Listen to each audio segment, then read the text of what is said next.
সূরা ফাতিহা কিভাবে পড়লে আপনি 100% সুস্থ হয়ে যাবেন? পরীক্ষিত একটি আমল, মনে রাখবেন।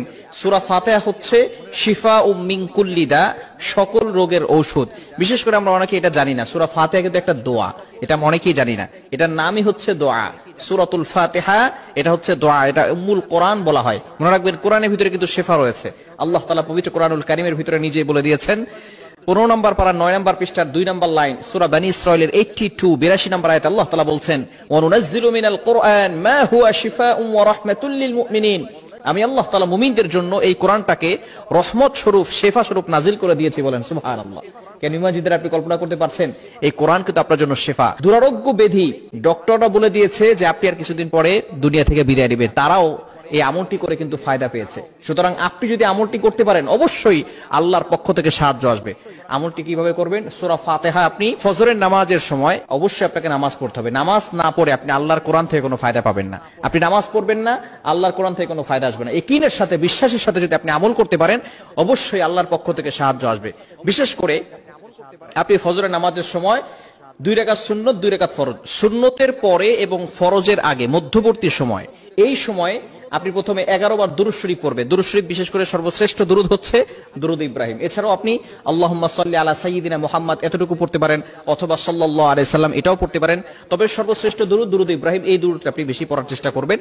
প্রথমে আপনি দুরূদ ইব্রাহিম পড়বেন 11 বার। এরপরে আপনি সূরাতুল ফাতিহা 41 বার পড়বেন, আউযুবিল্লাহ বিসমিল্লাহ সহকারে 41 বার সূরা ফাতিহা পড়বেন। এরপরে আপনি আবারও 11 বার দুরূদ শরীফ পড়বেন। এরপর একটা পাত্রে ফু দিয়ে ওই পানিটা আপনি সব সময় খাবেন।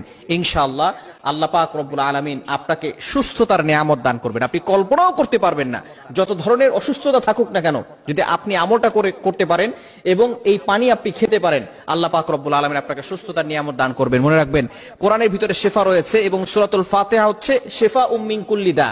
মৃত্যু ছাড়া কিন্তু সকল রোগের ওষুধ আল্লাহ পাক রব্বুল আলামিন সূরাতুল ফাতিহার ভিতরে দিয়েছেন। অনেক ওষুধ খেয়েছেন, অনেক ডক্টর দেখিয়েছেন, অনেক মেডিসিন নিয়েছেন, অনেক থেরাপি নিয়েছেন। আপনি একবার কোরআনের আমল করে দেখেন, ইনশাআল্লাহ অবশ্যই আল্লাহর পক্ষ থেকে সাহায্য পাবেন। কেননা কোরআনের ভিতরে কিন্তু শিফা রয়েছে। কোরআনের একটা মুজিজা হচ্ছে, অন্যতম মুজিজা, কোরআনের পাওয়ার আপনি দেখতে পারবেন যে আল্লাহ তাআলা কোরআনের মাধ্যমে আপনাকে সুস্থতার নিয়ামত দান করবেন।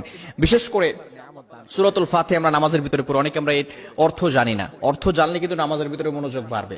আল্লাহ পাক রব্বুল আলামিন কেমন যেন, যখন কোনো বান্দা নামাজে দাঁড়ায়, তখন নামাজে দাঁড়ানোর সাথে সাথে ওই বান্দার সাথে আল্লাহ তাআলা কেমন যেন কথা বলতে থাকেন। যখন বান্দা বলে আলহামদুলিল্লাহি রাব্বিল আলামিন, all praise is due to Allah, সমস্ত প্রশংসা একমাত্র আল্লাহর জন্য, সাথে সাথে আল্লাহ তাআলা বলছেন হামিদানি আবদি, my servant is praising me, আমার বান্দা আমার প্রশংসা করেছে। বলেন সুবহানাল্লাহ। আল্লাহ তাআলা বান্দার প্রতি কথার উত্তর দিয়ে থাকেন। এজন্য অবশ্যই আপনাকে চেষ্টা করতে হবে এই সূরাতুল ফাতিহার আমল করা।